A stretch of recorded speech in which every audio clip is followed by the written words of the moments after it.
Bienvenidos muchachos, vamos a ver esta segunda parte del tema de inducción electromagnética denominado el efecto generador. Vamos rápidamente a hacer una revisión de lo que realizamos en el video pasado acerca de la inducción electromagnética. Habíamos visto lo que es el efecto motor, que era un fenómeno previo que ya habíamos estudiado, en el que se producía el movimiento mecánico de una espira que estaba colocada dentro de un campo magnético al hacer circular una corriente eléctrica a través de él. Ese es el efecto motor. Y ahora nos corresponde ver lo que es la inducción electromagnética, algo que se denomina como el efecto generador, en el cual proporcionamos un movimiento mecánico y hacemos que una espira gire dentro de un campo magnético, y lo que nos va a producir como resultado es una corriente eléctrica, es decir, vamos a generar una corriente eléctrica. Por eso se llama principio generador. Producimos corriente eléctrica a partir del movimiento.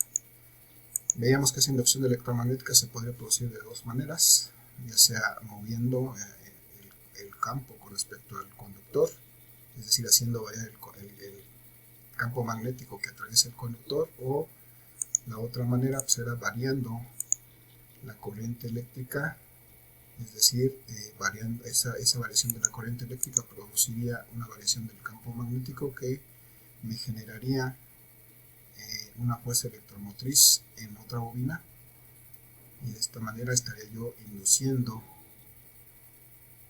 electromagnéticamente a la otra bobina. De igual manera vimos que esto, la forma de determinarlo matemáticamente es a través de la ley de inducción de Lenz-Faraday, o de Faraday y Lenz, en la cual se establece que la fuerza electromotriz inducida en un circuito eléctrico pues es el negativo de la variación del flujo magnético con respecto al tiempo. De esta manera podemos determinar el voltaje, la fuerza electromotriz que se induce en un conductor eléctrico o en un circuito eléctrico.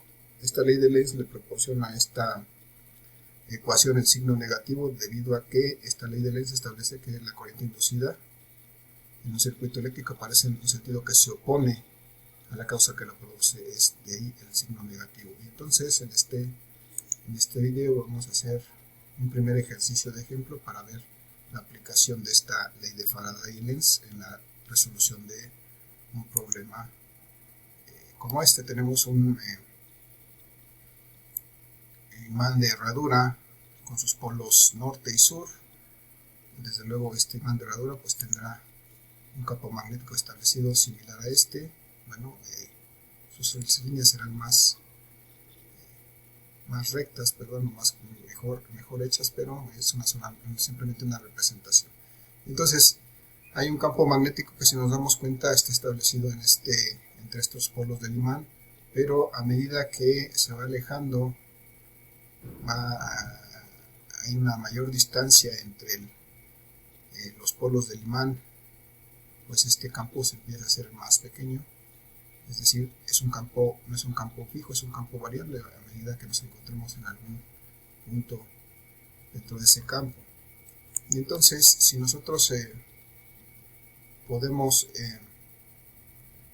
colocar un conductor o una serie de conductores aquí que corresponderían a una bobina, pues entonces lo que va a ocurrir es que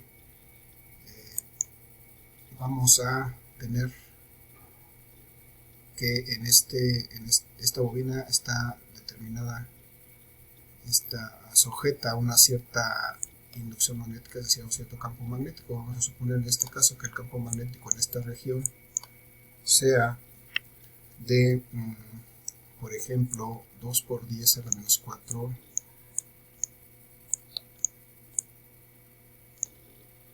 perdón, no es el campo magnético, es el flujo magnético, lo que es la cantidad de líneas de campo magnético que hay aquí. Vamos a corregir esto. No es el flujo magnético, sino el campo magnético. Esto debe de ser el flujo magnético, ese que simbolizamos con la letra griega phi. El flujo magnético, la cantidad de líneas de fuerza que hay en esta área tiene un cierto valor. En este caso esta cantidad de línea de fuerzas es tan grande como 2 por 10 a la menos 4 Webers, que es la unidad para el flujo magnético en el sistema internacional. 2 por 10 a la menos 4 Webers. Y esa es la cantidad de líneas de fuerza magnética que hay en este lugar. Si nosotros de manera posterior podemos mover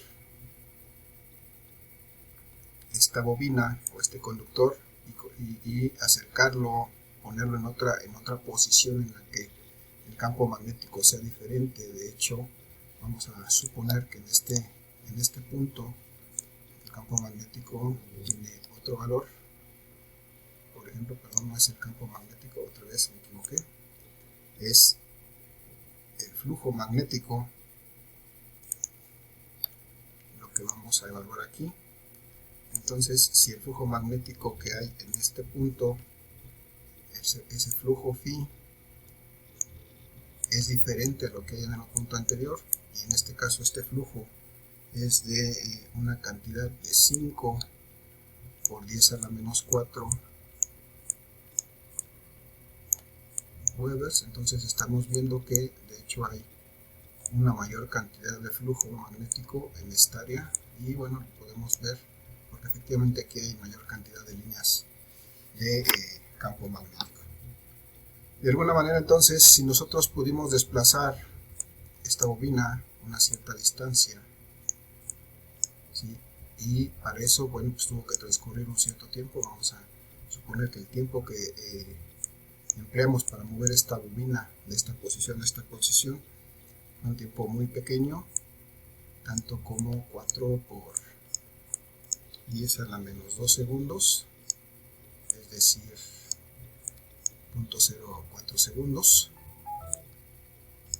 Entonces ya tenemos que movimos una bobina, en este caso una bobina,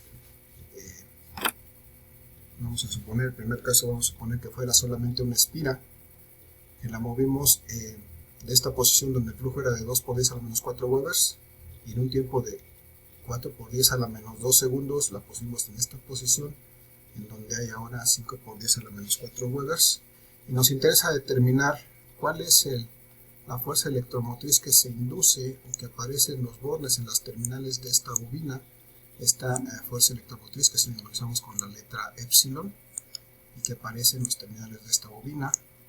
Eso es lo que necesitamos determinar.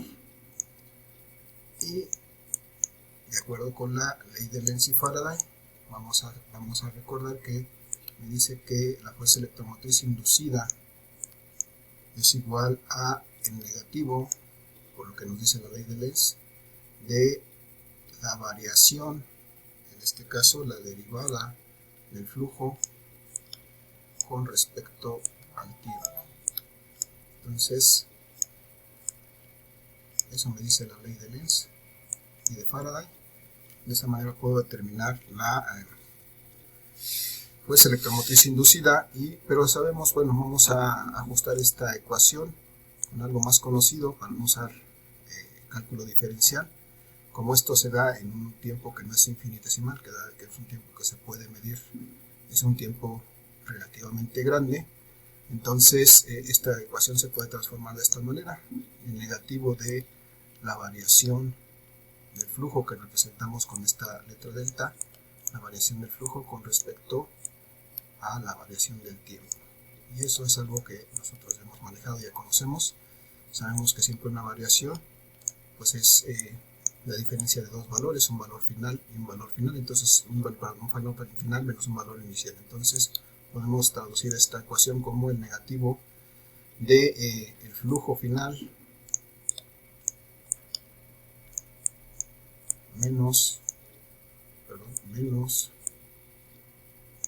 el flujo inicial, y de esta manera podemos determinar la variación del flujo. Entonces, si aquí esta es la posición inicial, vamos a llamar entonces que esto era el flujo inicial, y esto que fue el flujo cuando se movió la bobina, vamos a determinar que esto es el flujo final. Y entonces pues ya tenemos este término y eso lo vamos a dividir entre la variación del tiempo. Desde luego el tiempo, la variación del tiempo se dará de la misma manera, el tiempo final menos el tiempo inicial, ¿sí? Y entonces en este instante tenemos un tiempo inicial cuando la bobina esté en esta posición, y acá tendremos un tiempo final cuando se haya colocado en esta otra posición. Y entonces tenemos ya todos los elementos que necesitamos, lo que transcurrió de aquí. En este caso el tiempo inicial, como aquí es el arranque de la consideración del programa, pues es un tiempo cero, o un tiempo inicial igual a cero, y vamos a sustituir entonces nuestros valores para encontrar la tensión inducida, la fuerza electromotriz inducida en este conductor. Esto es igual a el negativo de la variación del flujo. El flujo final fue de 5 por 10 a la menos 4 Webers, 5 por 10 a la menos 4 Webers. Eso fue el flujo que hubo al final, y a eso le tengo que restar el flujo inicial, que es de 2 por 10 a la menos 4 Webers, 10 a la menos 4 Webers, y entonces lo debo de dividir entre el tiempo final. El tiempo final fue aquí 4 por 10 a la menos 2 segundos,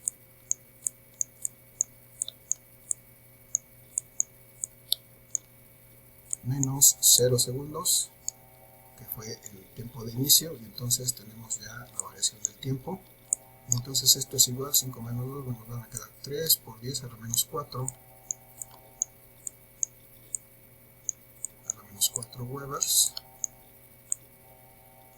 que es la variación del flujo entre, perdón, me faltó el signo negativo, aquí el signo negativo, entre 4 por 10 a la menos 2 segundos.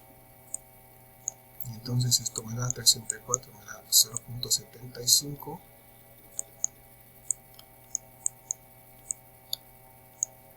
0.75 por 10 a la menos 4, perdón, este es por 10 a la menos 2, por 10 a la menos 2 me da 0.75 por 10 a la menos 2 Webers por segundo, y esta es una de las definiciones de volt. Estas unidades es volt o volts. Entonces me queda en este caso que mi fuerza electromotriz inducida, perdón, me faltó el signo, sigue siendo aquí un signo negativo, entonces es menos 7.5 por 10 a la menos 3. Así es como lo van a obtener en su calculadora, muy probablemente, por eso menos 3 volts, o también lo puedo representar de esta manera, es igual a menos 7.5 milivolts. Y de esta manera hemos determinado la fuerza electromotriz inducida por el movimiento de esta espira, en este caso, hacia esta posición donde hay un flujo diferente, una cantidad de flujo diferente, y eso hace que se induzca una fuerza electromotriz capaz de generar una corriente eléctrica en los bornes de esta bobina. Entonces tenemos aquí nuestro resultado para este caso, que sería de 7.5 menos 7.5 milivolts en esas condiciones. En el siguiente video revisaremos complementaremos este problema para el caso de una bobina. Muchas gracias.